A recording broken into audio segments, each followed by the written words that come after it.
말씀해 주신 대로 오늘 기조 강연으로 우리 이회성 무탄소 연합 회장님 나와 주셨습니다. 우리 기조 강연을 부탁드리도록 하겠습니다. 박수로 환영해 주시기 바랍니다.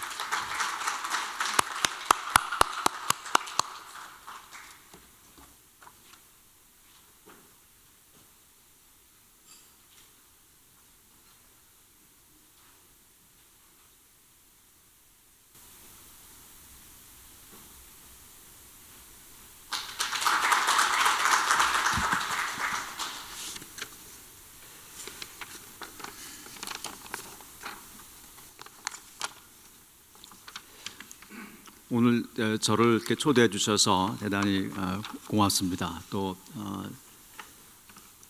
평소에 뵙고 싶었던 여러 분들을 또 한 자리에서 이렇게 뵐 수 있게 돼서 반갑습니다. 사실 그 동안에 환경 한림원 행사에 오고 싶었던 적이 많이 있었는데 이상하게 일정이 국내에 없는 이제 그런 일정도 있었고 등해가지고서 참석을 못했었습니다. 그래서 오늘 다시 한번 와가지고서 그 동안에 뵙고 싶었던 분들 뵙게 돼서 좋습니다. 아까 그 허탁 회장님께서 그 COP28 잠깐 말씀 이제 하셔서 제가 생각이 난 게 하나 있었는데, 제가 거기서 갔다가 한 며칠 있다가 이제 들어왔거든요. 결과를 이제 보지 못하고 이제 왔었죠. 근데 UAE였는데 제가 생각을 해보니까 거의 현장 도착해서 생각을 해보니까 그 금년이 제 1차 오일 쇼크가 발생한 지 딱 50년째가 되는 해더라고요. 이제 73년 이제 10월 달에 그때 이제 그 중동 4차 전쟁인가 뭐 그런 게 있어가지고서 이제 석유값이 당시 배럴당 $2였는데 한 2개월 사이에 $12로 이제 뛴 그런 적이 이제 있었죠. 그래가지고서 이제 첫 번째 이제 쇼크라고 부르죠. 이제 근데 그 있는 동안에 그때 이스라엘하고 가자 뭐 그 지역에서 이제 또 전쟁 그런 게 또 있었고요. 그래서 전쟁이라는 게 이렇게 정말 그침없이 계속되는 게 이제 세계 그런 그 뭐 벌어지는 이제 매일매일인가 보다 이제 그런 생각이 들었습니다. 그다음에 또 동시에 50년 전으로 이제 들어가 보니까 저한테는 그게 묘하게도 이제 그때 미국의 오일 쇼크가 있어가지고서 제가 이 분야에 에너지 분야에 이제 공부를 하게 된 계기가 이제 마련된 그 해였습니다. 그래서 이제 여러 가지 생각이 났었죠. 오늘 연말을 맞은 이제 행사이기 때문에 저는 오늘 이 자리에서 시리어스한 말씀은 드리고 싶지 않습니다. 그래서 몇 가지 포인트에 대해서 제가 평소에 느껴왔던 말씀을 가볍게 드리고 제 말씀 끝나고 나서 질의응답 같은 시간도 좀 있었으면 이제 좋겠다는 생각입니다. 제가 한 서너 가지 정도를 생각을 이제 그동안 해온 게 있는데, 맨 처음에 제가 생각했던 게 아까 그 재밌게도 허탁 회장님께서 이번에 COP28에서 지금 현재 아마 이제 결론에 도달하기 위해서 이제 노력하고 있는 그 파슬 퓨얼을 페이스 다운 할 거냐, 페이스 아웃 할 거냐 하는 거 말씀하셨는데, 바로 그 점이 제가 지금 맨 처음 말씀드리고자 하는 이제 포인트입니다. 이 화석 연료에 대한 이제 그 페이스 다운, 페이스 아웃의 논의는 이제 글라스고 때 처음 논의가 됐었죠. 21년이었죠. 그런데 사실 그 전에 이미 이제 그 논의를 이 캅 차원에서 다뤄야 된다라는 요구는 끊임없이 이제 제기되어 왔고, 그거를 제일 먼저 제기한 이제 그룹은 여러분 다 아시는 이제 여러 그 국제 환경 NGO가 이제 화석연료 퇴출을 이제 부르짖어 왔었죠. 이제 그건 뭐 새로운 게 아닌데 그게 이제 캅 차원에서 이제 거론이 이제 시작이 된 거죠. 저는 그 논의를 처음 볼 때부터 NGO가 그런 말을 하는 것은 뭐 충분히 이해는 하지만 정부 간의 다자간의 논의장에서 그거를 공식 의제로 다룬다는 것은 시간 낭비다라는 생각을 했었습니다. 왜 시간 낭비냐? 뭐 실제로 글라스고 캅을 보게 되면은 2주 동안 그거 논의하면서 결국은 나중에 가지고서 뭐 페이스 아웃을 페이스 다운으로 하고 그다음에 또 fossil이란 단어를 빼고 coal로 바꾸고 그다음에 또 coal 자체도 또 unabated coal이라고 또 바꾸고 해가지고서 이제 뭐 합의라는 형식을 이제 취했었죠. 그래서 이걸 phase down, phase out 하는 그 논의 자체가 이게 정말 문제를 풀고자 하는 그런 취지에서 이 195개 국가들이 의제로 다룬 것인지 아니면은 무슨 플레이가 있어가지고서 하다 보니까 이제 그런 그 통로로 빠져드는 것인지 뭐 저로서는 판가름할 수가 이제 없었죠. 이제 뭐 그냥 제가 개인적인 생각은 뭐 그 사람들이 그 정부 차원에서 논의를 할 때 뭐 몰라서 그런 길을 택했으리라고는 생각하지 않고 뭔가 충분한 논의로 다룰 만한 이제 이유가 있었기 때문이다라고 생각을 합니다. 근데 그 이유가 뭐냐? 라는 것에 관해서는 이제 더 생각을 뭐 해야 되겠습니다. 지금도 바로 지금 이제 이거를 어떤 식으로 다룰 것인가에 관해서 이제 얘기를 하고 있는데 이제 왜 이게 시간 낭비냐라고 생각하는 데서 말씀을 제가 좀 드리겠습니다. 그 만약에 기후변화 문제 해소를 위해서 파실 에너지를 퇴출을 시켜야 한다라는 논리가 성립이 되면은 그러면은 퇴출시켜야 될 대상이 한두 가지가 아닐 겁니다. 예를 들어서 농업 부문에서 나오는 이제 메탄 그다음에 또 부수적으로 나오는 그 이제 온실가스 배출을 따져 보면은 전체 온실가스 배출의 한 25%, 한 15에서 25% 정도 뭐 매년 달라지겠습니다만 한 20% 정도는 농업에서 나오는 거거든요. 이제 그러면은 파실 퇴출을 한다고 하게 되면 마찬가지로 농업도 퇴출이라는 생각을 해야 되겠죠. 그다음에 또 우리 다 아는 것처럼 소는 엄청난 메탄을 이제 배출하고 있지 않습니까?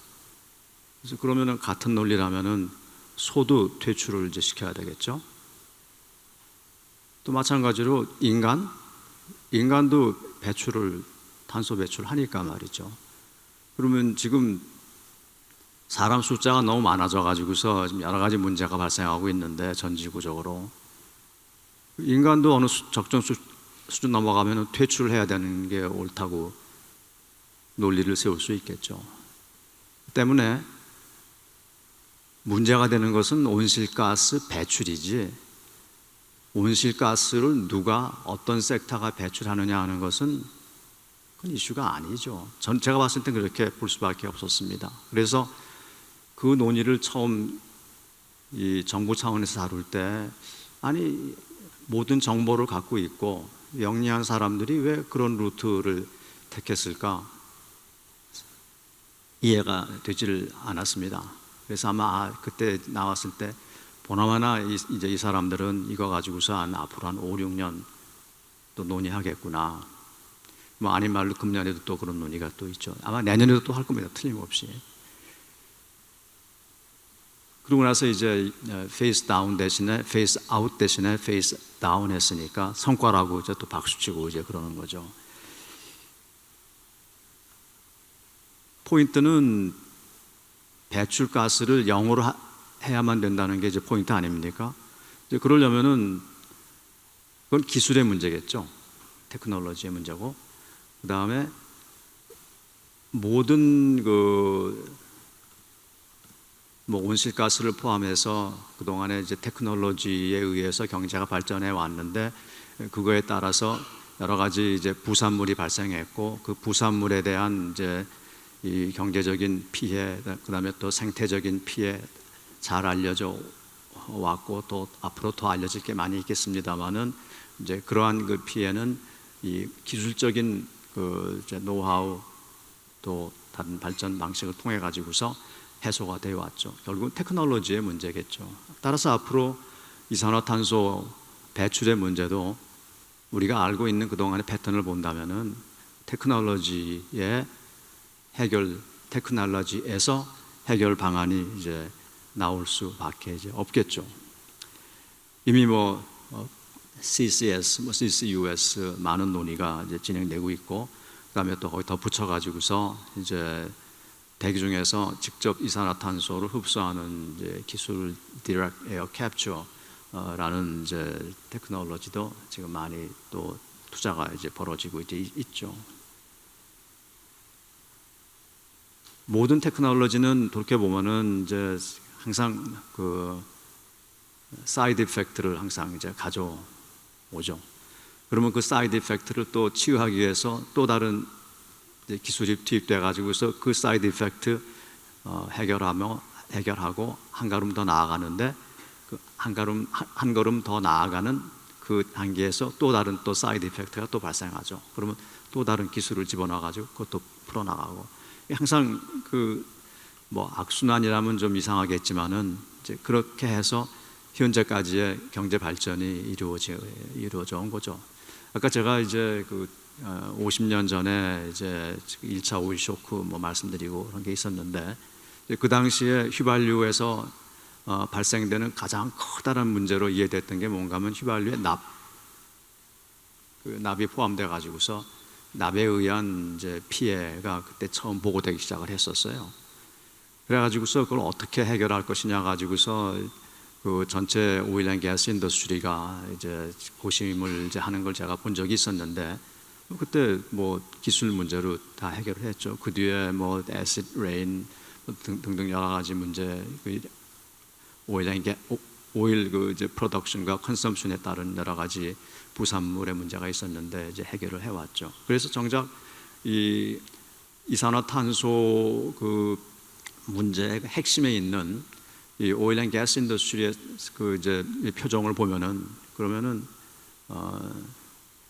이건 엔지니어링 문제다. 그리고 엔지니어링이라는 것은 문제 해결이기 때문에 얼마든지 풀 수 있다라는 그런 그 자신감이랄까 하는 게 있습니다. 그 다음에 자기네들은 돈이 있고 또 기술이 있으니까 이 문제는 풀 수가 있다라는 것을 이제 뭐 최근에 와서는 아주 공개적으로 말을 이제 하고 있죠. 이제 때문에 phase down, phase out 하는 이 논의는 아까 제가 말씀드렸던 것처럼 앞으로 더 계속이 될 거고, 저는 그래서 이것을 뭐라고 저는 이제 이름을 붙이고 싶은가 하면은 이거는 이제 캅에서 벌어지는 phase down, phase out 게임이다라고 저는 이름을 이제 붙이려고 생각을 합니다. 결국은 얻어지는 거 없이 플레이는 재미있게 계속되지만은 문제 핵심은 풀리지 않고 계속 더 논의만 이제 이어지는 이제 그런 상태를 이제 저는 예상을 하고 있는 거죠. 두 번째 제가 또 여러분들하고 같이 이제 나누고 싶은 것은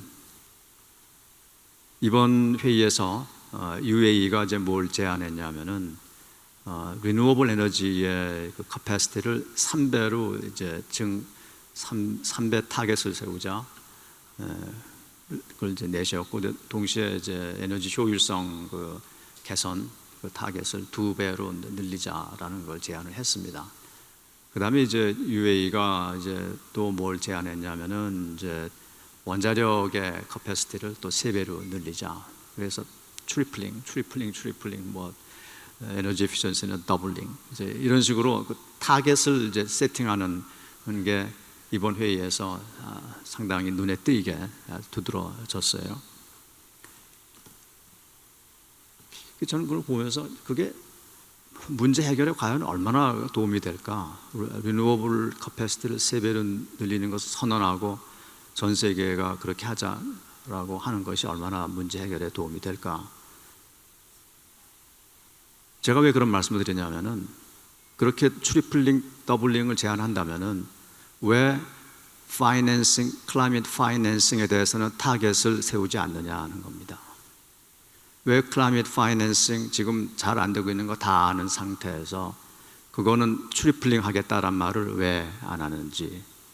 두 번째, 모두가 다 공감하는 것이 선진국이 개도국한테 테크놀로지 트랜스퍼 하도록 되어 있는데 왜 그거는 지금 수준보다도 3배 더 하겠다란 타겟은 왜 세우지 않는 것인지. 그 다음에 소위 그 adaptation capacity라는 것에 관해서 그 파리 협약에서도 명확하게 이것을 이제 규정을 했고, 그 다음에 그 adaptation capacity를 늘리는데 이 개도국의 그 capacity 늘리는데 모두가 노력을 해야 된다. 특히 선진국이 노력을 해야 된다라는 것을 분명히 그 파리 어그리먼트 디시전에도 있고 그 다음에 또 어그리먼트 자체에도 있고 그 뒤에도 계속해서 그 얘기를 해 왔었거든요. 그러면 차제에 개도국의 어댑테이션 커패시티도 트리플링 한다라는 말을 당연히 했어야 되지 않느냐. 근데 그런 말은 전혀 없어요. 근데 그 세 가지 파이낸스, 그 다음에 어댑테이션 커패시티, 테크놀로지 트랜스퍼, 이거는 개도국이 절실히 필요한 거거든요. 개도국에서의 미티게이션을 달성하기 위해서라도 필요한 것이고, 또 앞으로 무슨 노력을 하건 간에 온도는 지금 앞으로 20년 동안 올라가게 돼 있죠. 그렇다면은 개도국, 선진국 가릴 거 없이 다 적응에 대한 적극적인 이제 투자를 해야 됩니다. 선진국은 그렇게 할 돈도 있고 기술도 있고 능력도 다른 이제 의욕도 뭐 다 있겠죠.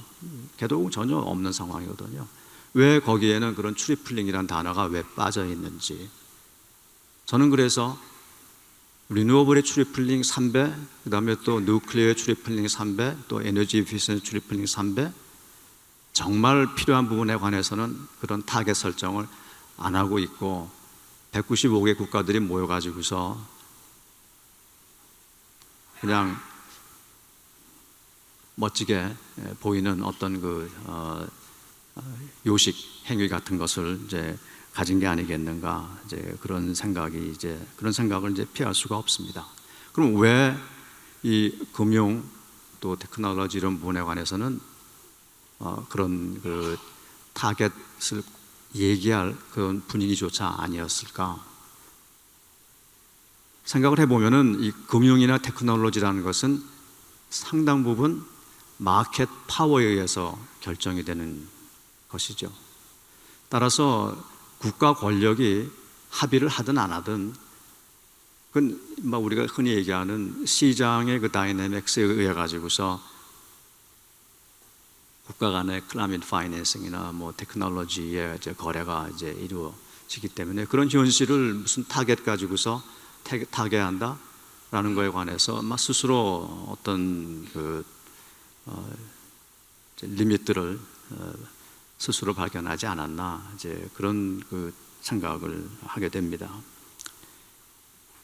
우리가 이제 그 기후 얘기하게 되면 ODA 얘기를 많이 합니다. 그래서 선진국에서는 이제 앞으로 그 뭐 ODA 포션 중에 상당 부분을 뭐 어댑테이션 포션으로 한다, 뭐 그런 얘기를 해요. 근데 그 동안에 그 캅 회의 쭉 그 이제 진행되는 거 보면서 어느 국가도 ODA, 우리 글로벌리 그 ODA를 무슨 뭐 트리플링으로 합시다라는 걸 제안하는, 또 그걸 제안하겠다라고 생각하는 것을 본 적이 없어요. 근데 ODA야말로 정말 각 국가가 정치적인 또는 정책적인 이제 결정에 의해 가지고서 나오는 이제 결과이겠죠. 그에 따라서 이 멀티래터럴 그 장소에서 무슨 타겟 설정한다라는 것은 선언적인 이제 그런 그 의미가 이제 뭐 피할 수 이제 없겠죠. 그거는요. 그래서 마치 리뉴어블 3배 뭐 그다음에 또 뭐 뉴클리어 3배 그러니까 뭔가 새로운 그 마일스톤이 만들어져서 전 세계가 다 같이 그걸 달성하기 위해서 노력하는 것 같은 분위기를 가지신다면은 제가 드릴 수 있는 권고의 말씀은 그건 그렇지 않습니다라는 것이겠습니다. 그런 리뉴어블 3배라는 이 타겟이 없어도 분명한 사실은 앞으로 리뉴어블 투자는 증가할 수밖에 없다는 것입니다. 동시에 또 분명한 사실은 뭔가 하면은 리뉴어블이 증가하려면은 그 리뉴어블이 갖고 있는 점을 이제 보완을 해야 되기 때문에 다른 것도 같이 증가를 해야 되겠죠. 예를 들어서 배터리에 대한 이제 뭐 테크놀로지나 그다음에 또 배터리 서플라이 체인을 이제 튼튼하게 하고 뭐 등등 여러 가지 있지 않습니까? 그거에 맞춰 가지고서 이 리뉴어블을 보조하기 위해서 지원하기 위해서는 기존에 있는 그 우리가 생각하는 모든 그 로우 카본 에너지 소스는 다 동원이 돼야 되겠죠. 그것이 리뉴어블을 도와주는 거니까요.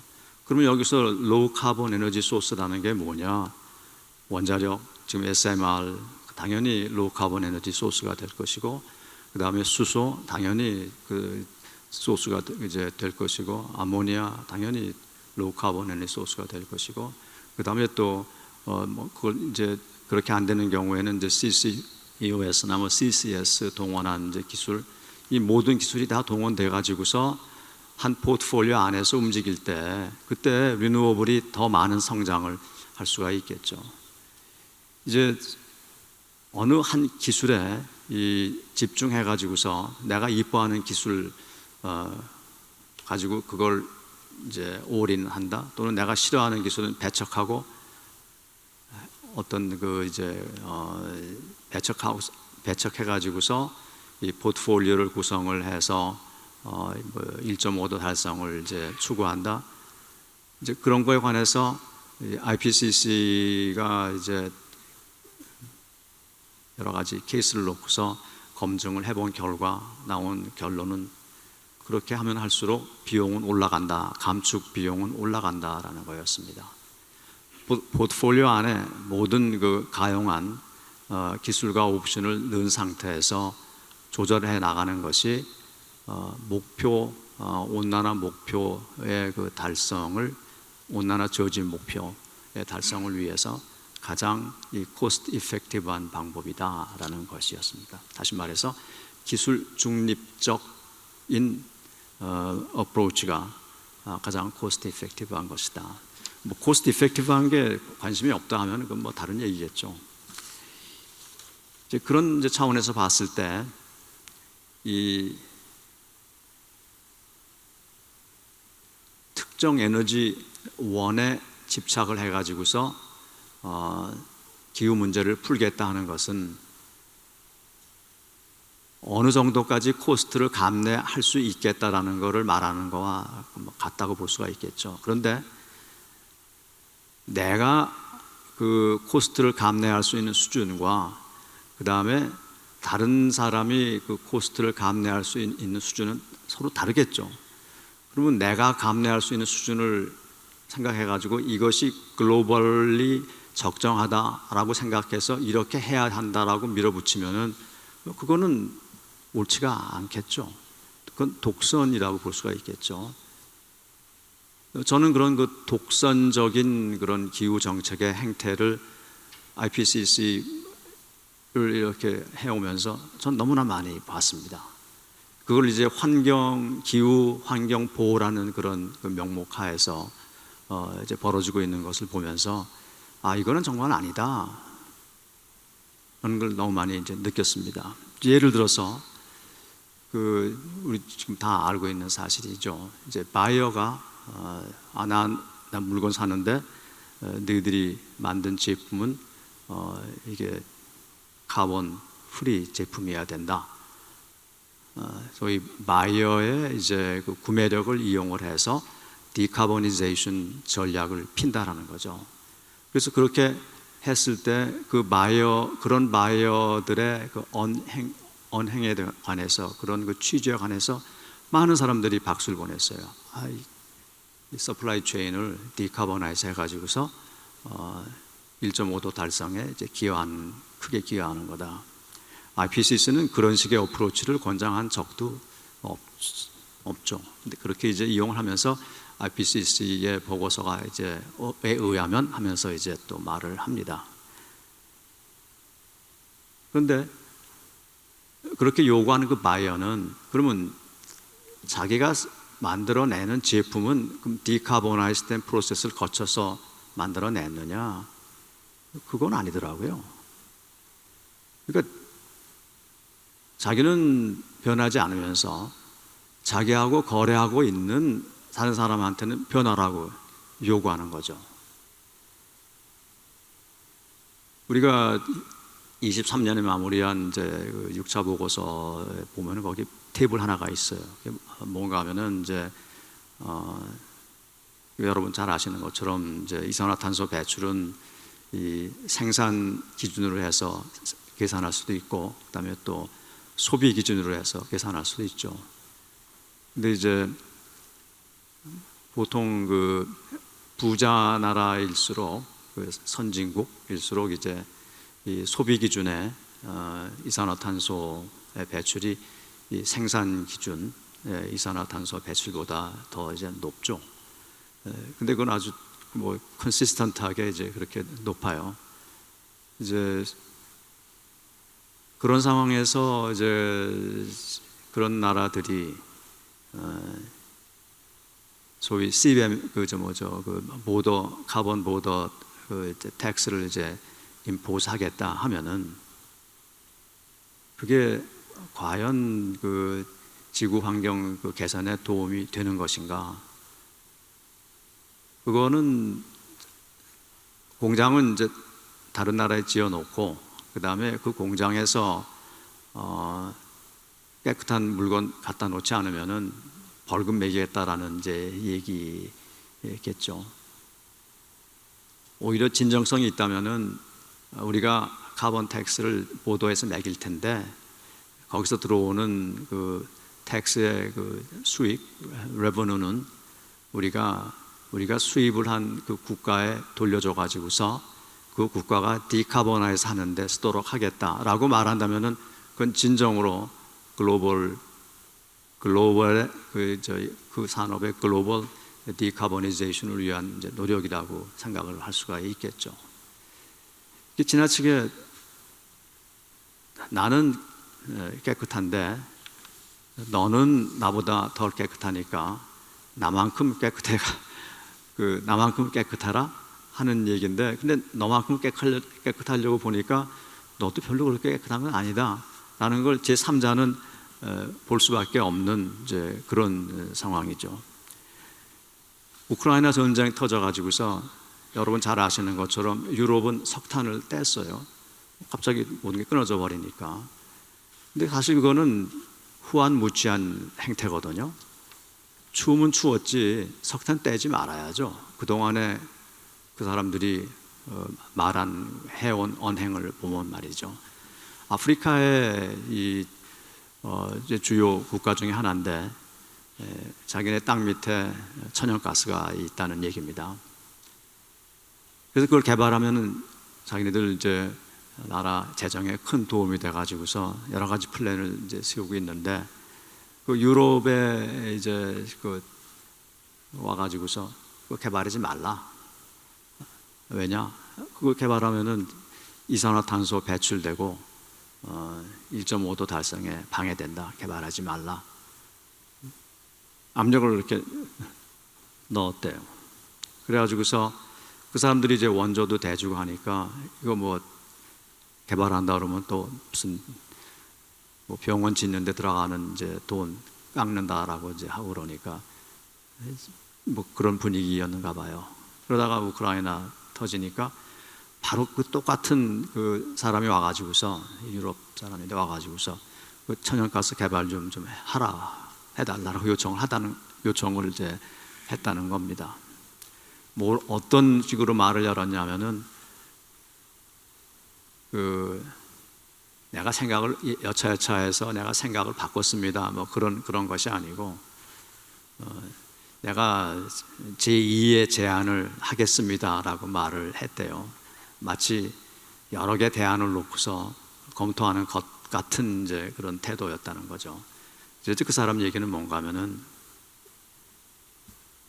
지금 논의되고 있는 세계 기후변화 대책이라는 것은 이건 선진국의 새로운 식민주의 정책이다라는 말을 했습니다. 에코 콜로니얼리즘이라는 말 여러분 많이 나오셨죠. 저는 처음에 그거는 그냥 새로운 단어 만들어내고 싶은 사람들이 만들어낸 이 저널리스틱한 어떤 용어겠지 생각을 했는데, 그게 실제로 그것을 당한 사례를 제가 보니까 이 문제를 접근하는 데 있어서 보다 더 본질적인 내용에 우리가 충실해야 되겠다라는 생각을 저는 피할 수가 없었습니다. 그래서 저는 이제 아까 조금 전에 이 무탄소 연합 아까 사회자께서 말씀하셨습니다만은, 이 무탄소 연합은 기본적으로 이 스코프 2, 스코프 1의 이 디카보니제이션을 이제 목적으로 이제 하는 겁니다. 그래서 이 스코프 1, 이 전력에서의 이 무탄소와 그건 말할 것도 없고, 그건 당연히 리뉴어블 에너지가 큰 역할을 앞으로 계속 수행을 해야 되고, 그 다음에 리뉴어블 에너지의 이제 확산을 지원하기 위해서 다른 모든 무탄소가 동참을 해가지고서 이 좋은 포트폴리오를 엮어 만들어 가지고 이 전력의 무탄소화가 빨리 이루어질 수 있도록 하는 것이고, 스코프 2죠. 스코프 1 자체 내에서의 이 에너지나 또는 원료 프로세스에 들어가는 이제 에너지, 그다음에 또 원료로 사용되는 이제 에너지 머티리얼, 이 자체도 이제 디카보나이즈 돼 가지고서 스코프 2도 완벽하게 디카보나이즈 되도록 해야 한다라는 게 이 무탄소 연합의 이제 비전이고 또 미션이죠. 지금 이제 어떤 상황인가 하면은 IPCC가 일부 좀 책임이 있는 바는 있는데, 그 보고서에 보면 그런 그 그래프가 있습니다. 2050년에 이제 넷제로를 달성하는데 제일 먼저 달성할 수 있는 그 섹터가 트랜스포테이션 섹터하고, 그 다음에 빌딩 섹터하고, 그 다음에 이 인더스트리 섹터는 좀 늦게 될 거다. 왜 그러느냐? 거기에 스틸, 시멘트, 페트로케미컬 등이 거기에 있기 때문에 굉장히 디카보나이즈 하기 어려운 부분이기 때문에 그건 좀 늦게 이루어진다 해서 2050년 지나간 다음에 거기서 디카보나이제이션이 이루어지는 것으로 이제 이렇게 돼 있어요. 그 이제 모델의 시나리오와 모델에 따른 이제 그 결론이죠. 근데 이제 여러분 잘 아시는 것처럼 그런 2030년, 50년, 2100년까지의 모델 수치라는 것은 이제 거기에 테크놀로지에 대한 가장 중요한 테크놀로지 코스트에 대한 이제 가정이 들어가게 되어 있고, 그 가정을 이제 어떻게 하느냐에 따라서 결론은 달라지는 거 아니겠습니까? 스틸이나 시멘트나 이런 쪽에서 디카보니제이션이 어렵다는 것은 다 알려진 사실이죠. 때문에 그쪽에서 빨리 디카보니제이션이 먼저 되지 않으면은 앞으로 개도국, 선진국 말할 것도 없고 여러 분야에서 이 인프라스트럭처 투자가 이루어질 텐데, 거기 들어가는 시멘트, 철강, 그다음에 또 화학 제품은 기존의 이 더티 에너지를 사용한 제품들에 의해서 만들어지는 것이거든요. 그래서 그런 그 순차적인 섹터에 따른 순차적인 디카보니제이션이라는 것은 저는 그건 의미가 없다고 보고 있고, 그다음에 또 사실 이 스틸이나 그다음에 또 시멘트 등의 디카보니제이션도 빨리 해야 되겠다라는 것에 대해서는 이번 캅에서 나타나진 않았지만은 그런 분위기는 확실히 만들어져 가고 이제 있음을 제가 확인할 수 이제 있었습니다. 이제 무엇보다도 이제 개도국하고 선진국 간의 이 인프라스트럭처 그 스탁을 이제 비교를 이제 해보면은 현재 한 20% 정도 개도국 평균이 선진국이 한 20% 정도 나오고 있어요. 그러면 앞으로 개도국은 선진국보다 뭐 한 5배 정도 더 많은 이제 사회 간접 자본 투자가 이루어진다는 거죠. 이제 그러려면은 시멘트, 철강 그런 그 기초적인 이제 기본적인 그 머티리얼이 무탄소를 활용한 것으로 만들어져야 된다라는 것은 뭐 그건 자명한 게 아니겠습니까? 이 무탄소 연합이라는 것은 이제 그런 그 공감대를 확산시키고 그다음에 또 이런 그 석유 화학이나 그다음에 또 스틸 섹터라는 것은 굉장히 프로핏 마진이 이제 아주 박하기 때문에 작기 때문에 거기에 디카보니제이션 노력한다고 하면 금방 페널티 역할밖에 하지 않습니다. 그래서 상당 부분 이 디카보니제이션의 어떤 그 공익적인 그 목표와 충돌하지 않기 위해서는 정부 제도의 어떤 개선이 앞으로 이제 필요한 상황이죠. 때문에 이 국내적인 상황에서의 제도 개선 플러스 이것이 트레이드 왕성하게 이제 무역이 이루어지는 그 제품이기 때문에 국가 간의 이 제도 개선에 관한 이제 합의가 이제 필요한 부분이 남아 있습니다. 제 생각에는 이 스틸과 그다음에 또 케미컬, 또 시멘트 이런 부분에서 디카보니제이션이 눈에 보이게 나타난다면은 상당 부분 1.5도에 대한 큰 장애물은 제거가 될 수 있다고 생각을 합니다. 끝으로 제가 하나 또 말씀드리고 싶은 것은 캠페인입니다. 오늘은 이쪽으로 오면서 제가 보지는 않았습니다만은 흔히 여러분들이 이렇게 지나가시면서 지구를 살립시다라는 그런 구호를 많이 보셨을 거예요. 지구를 살립시다.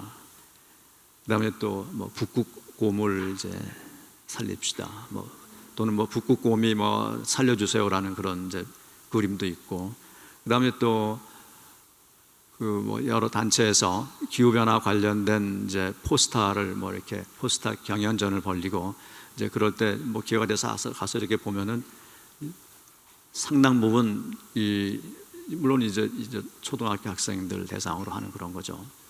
보면은 이 북극곰을 이제 아이템으로 한 주제가 굉장히 많더라고요. 북극곰이 기후 변화의 하나의 아이콘처럼 이제 등장한 것 같아요. 근데 누가 조사해 보니까 북극곰의 개체 수는 오히려 증가하고 있다고 그러더라고요. 그래서 이런 캠페인을 놓고 봤을 때 제가 느끼는 것은 정말 외쳐야 될 구호는 지구를 살립시다가 아니고, 저는 그 지구를 살립시다라는 구호가 참 너무 한가하게 들린다라는 생각을 합니다. 왜 한가하게 들리느냐? 지금 급한 거는 지구가 아니고 바로 난데, 그래서 정말 그 외쳐야 할 구호는 나 살려주세요. 지구, 그러니까 save the planet이 아니고 save me, 나를 살려주세요 라고 하는 게 오히려 이 캠페인의 절실성을 더 말할 수 이제 있겠다라고 생각을 이제 하게 되었습니다. 이건 오래전서부터 제가 느껴온 그런 상황입니다. 왜냐하면은 이 이산화탄소 문제라는 것은 이제 내가 배출함에 따라서 전 세계에 있는 모든 사람들, 그다음에 또 플러스 자연 생태계에 이제 피해가 발생하는 거고, 또 다른 사람, 또 다른 이제 에서 발생하는 그런 그 이산화탄소가 또 나한테도 이제 피해가 발생하고 또 생태계도 피해가 발생하는 그런 사실이죠. 근데 결국은 보면은 이건 일종의 자해행위하고 같은 거 아니겠습니까? 그러니까 자해행위이면서 동시에 또 서로 파괴시키는 그런 행위가 되겠죠. 뭐 일종의 상호 파괴? 근데 놀라운 건 그렇게 하게 되면 결국은 이제 공멸로 가는 길인데, 사실 저는 이게 공멸로 가는 길이라고 생각을 하고 있어요. 근데 놀라운 거는 그럼에도 불구하고 이거를 저지하겠다라는 캠페인 말은 많지만은 실제로 벌어지고 있는 거는 그렇게 효과가 없다라는 점도 놀라울 뿐이죠. 지금 이제 저희 IPCC 보고서 이렇게 쭉 보면은 가장 눈에 들어오는 게 기후변화에 따른 그 피해가 뭐냐, 뭐 덥고 등등 있죠. 근데 물에 대한 이제 시스템 변화 때문에 발생하는 이제 피해가 가장 많이 이제 거론이 되고 있죠. 푸드 시큐리티, 그다음에 또 그에 따른 이제 헬스에 대한 위협, 또 그러다 보니까 이제 경제에 대한 위협으로 이어지고 있고, 그다음에 이제 기후 변화에 따른 이제 종의 그 다양성의 파괴, 그래가지고 그게 또 이제 연결 이제 돼가지고서 피해가 또 이제 발생하고 있고, 그래서 분명히 이 자해행위이면서 동시에 이게 공멸의 기회라는 것은 여러 가지 데이터를 보면은 뭐 분명한 이제 그런 이제 사실입니다. 이거 일종의 뭐 생명 이제 부양 시스템이 흔들리고 있는 이제 그런 거겠죠. 그럼에도 불구하고 대책이라는 거는 눈에 보이게 나타나고 있지 이제 않다라는 그런 점. 그래서 저는 언제까지 사람들이 더군다나 그 많은 정보를 갖고 있는 이 195개 그 정부가 모여 앉아 가지고서 페이스 아웃, 페이스 다운 게임 하고, 그다음에 또 트리플링 게임 하고, 그다음에 또 정부 밖에 있는 데서는 이런 뭐 세이브 플래닛, 또 뭐 세이브 북극곰 뭐 이런 식으로 캠페인 벌이고 해가지고 도대체 얻는 결론이 뭘까 하는 것에 관해서 상당히 많은 이제 생각을 이제 하고 있습니다. 오늘 또 연말이고 해서 이런 그 기회를 주셔서 제가 평소에 갖고 있었던 어떤 그 생각을 같이 이제 우리 회원님들과 이제 나눌 수 있어서 너무 고맙습니다. 아까 제가 말씀드렸던 것처럼 뭐 질문하실 게 있으면 시간이 허용하는 한도 내에서 하겠습니다.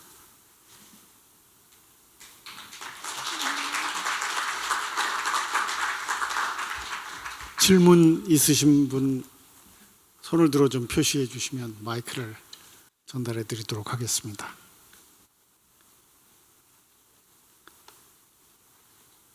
우리 고문현 교수님. 예, 방금 소개받던 한국 ESG 학회 회장 숭실대 고문현 교수입니다. 아무도 손을 안 들어가지고 제가 들었던 거고요. 이렇게 귀한 기조 강연 하셨는데 질문 안 한다는 건 결례가 되는 것 같아서 제가 솔선수범을 했습니다. 강의 중에 CCUS를 얘기하셨는데 제가 그 연구를 한 15년 정도 연구해 왔는데 거기에 대해서 우리 의장님은 CCUS의 전망에 대해서 카본 다이옥사이드 캡처 앤 스토리지와 유틸라이제이션 CCUS라고 하는 이산탄소 포집, 활용, 저장이라고 하는 그 조금 전에 말씀하셨거든요. 그래서 거기에 대해서 논란이 많거든요. 그래서 거기 실현 가능성이 있다, 없다. 그리고 지금 CCUS의 위치가 이게 화석 연료를 많이 사용하는 CO2를 많이 포집을 해야 되는데 그건 석탄 발전과도 관련되기도 하고, 그렇다고 지금 재생에너지가 생각보다 풍력이라든가 태양력은 여러 가지 뭐 가능성이라든가 여러 가지 또 문제 때문에 빨리 또 증가가 안 되고, 또 원자력은 안전성 문제 때문에 또 반대가 많고 하니까 결국 다 나머지 에너지가 그 뭔가 채워야 되는데 채우지 못하니까 결국 그 CCUS가 구원투수로 등장했는데 그것이 지금 딴 데 못하니까 구원투수에서 선발투수로 바뀌려고 하는, 이래서 이런 상황을 어떻게 이해하시는지 좀 고견을 여쭙고 싶어서 문의를 드립니다. 감사합니다. 네, CCUS를 이제 아주 적극적으로 싫어하는 그 그룹이 있어요. 그 얘기를 하게 되면 이제 뭐라고 나오냐면은 그거는 이제 석유, 석탄, 소위 이제 그저 화석 연료 산업에다가 그 뭐죠? 호흡기, 응급 호흡기 대주는 거다 말이죠. 그러면서 이 기후 변화 대응 노력을 망치는 생각이다라고 아주 적극적으로 공격을 이제 합니다. 이제 그다음에 이제 바로 또 그런 그 그룹이 주장하는 게 뭔가 하면 화석 에너지 퇴출이에요. 그런데 CCUS나 CCS는 현재까지의 그 데이터는 어떻게 되어 있냐면은 굉장히 비싼 옵션, 코스트가 이제 비싼 이제 옵션이고 테크놀로지가 계속 이제 개선이 돼서 떨어지고 있는 건 분명한데 아직 비싼 옵션이고, 두 번째 서브시디가 제공이 되면은 그걸 반전을 시킬 수 있겠죠. 근데 그걸 현실화시킨 나라가 바로 미국이죠. 여러분 아시는 그저 뭐죠, Industrial Inflation Reduction Act인가 하는 거, 미국의 말이죠, IRA. 거기서 여러 종류의 서브시디를 이제 만들어 가지고서 제공을 했는데 그 중에 CCUS가 가장 큰 부분을 차지하고 있습니다. 그래서 이 내용을 보면은 경쟁 수준까지 올라갈 수 있을 정도의 서브시디가 제공이 되어서 지금 미국에서는 그 동안에 책상 서랍에 있던 CCUS 프로젝트가 지금 이제 마켓으로 나와 있는 이제 그런 상황이고, 그 다음에 석유 회사들은 이 CCUS가 이제 활용이 되면은 이제 필요해지는 게 뭔가 하면 이제 파이프라인이 필요해지거든요. 그래서 이거를 연결시킬 수 있는 이제 파이프라인에 대한 그 투자가 지금 또 활발하게 또 진행이 되고 있죠. 그래서 실제로 이게 현실화되는 날은 이제 그렇게 먼 건 아니고, 그다음에 이제 유럽에서도 이제 CCUS에 대한 투자 지원책이 또 투입이 되고 있죠. 반드시 고려해야 될 테크놀로지 중에 이제 하나입니다. 시간이 별로 없습니다만 우리 저 이규영 전 장관님 한번. 네, 예. 너무 좋은 강의를 들어서 참 공부 많이 했습니다. 의장님 그 세 가지의 기술 이전, 그 또 개도국의 능력 확충, 또 금융 이런 시스템이 보다 현실적인 문제고 거기에 그런데 집중해야 되고, 그런데 현재 벌어지는 갑 논의는 사실 좀 무의미한 거 아니냐 이런 말씀도 하셨고, 궁극적으로는 기술이 문제를 해결할 수 있겠다라는 말씀도 하셨는데, 저희 의장님께 당돌한 질문이지만 의장님 말씀 들어본 과정에서 2050년에 인류가 이 탄소 중립 달성하고 이 기후위기를 대응할 수 있는 낙관적인 말씀 같기도 하고, 대체적으로는 좀 어렵게 비관적으로 말씀하시는 것 같기도 하고, 그래서 의장님 갖고 계신 근본적으로 2050년에 인류가 이것을 적절하게 대응해서 해결할 수 있는지, 그게 정말 좀 전망이 어두운지 한번 의장님 생각을 말씀해 주시면 고맙겠습니다. 네, 감사합니다. 저는 현실적으로 말씀을 이제 드렸다고 저는 말씀드리고 싶어요. 낙관적인지 비관적인지는 저도 잘 모르겠는데, 현실적으로 제가 말씀드린 현실적이라는 게 뭐냐, 인센티브가 적합한 장소에 있으면은 반드시 그 디카보니제이션 쪽으로 이제 갈 수밖에 없다. 아까 제가 조금 전에 CCUS하고 서브시디를 말씀드리지 않았습니까? 한 사례가 될 수 있겠죠. 이제 그런 인센티브와 그다음에 그 글로벌 고울과 이게 링크가 안 되면은 제 아무리 로컬 에리아에서 캠페인하고 뭘 하건 간에 실제로 벌어지는 일은 아무것도 없겠죠. 저는 그거를 지금 이제 몇 년에 걸쳐 가지고서 봐왔습니다. 갭이 있다면은 이 전 세계적으로 인류가 다 같이 추구하고자 하는 그런 그 공동의 이익, 공동의 선과 그다음에 그것을 이루고자 했을 때 실제로 행동에 옮기는 이 사람, 그다음에 또 지역에서의 그 각 부문에서의 그 결정 사이에 링크가 없는 거죠. 지금은요. 이제 그 링크라는 게 뭐냐? 뭐 흔한 얘기로 마켓 시스템에서는 그게 이제 연결해주는 무슨 뭐 가격 제도와 그다음에 또 그 가격 제도를 서포트하는 여러 가지 이제 또 제도 리걸 시스템 같은 게 있을 수 있겠죠. 근데 그런 링크가 존재하지 않는 데서는 계속 뭐 이렇게 일종의 헛바퀴라면 좀 심하겠습니다만은 그런 현상이 이제 반복될 것이고, 그다음에 이제 디카보니제이션으로 갈 수밖에 없다라는 것은 어느 정도 확실하게 공감대가 형성이 됐다고 저는 봅니다. 이제 그렇다면 여기서 이 소위 우리가 얘기하는 이제 먼저 앞서간 사람이 모든 걸 리드할 수 있는 소위 그 뭐 first mover advantage라고 할까요? 이제 그런 것이 나타나 가지고서 그 경쟁에 의해서 이 결과가 만들어지는 부분도 생각할 수 있겠고, 그런 부분에 의해서 어느 정도 앞서 나가는 부분이 있겠고, 그 다음에 두 번째는 그런 그 first mover advantage가 아니고 오히려 first mover disadvantage가 발생할 수 있는 부분이 있겠죠. 그게 이제 아까 말씀드린 스틸 뭐 그런 분류의 이제 섹터가 되겠습니다. 그래서 이 뒤에 나오는 이 first mover 페널티가 있는 에리아에서는 제도적인 그 보완을 하게 되면은 앞에 이 first mover advantage 섹터와 같이 결합이 돼 가지고서 좋은 결과를 만들어낼 수 있다라고 생각을 합니다.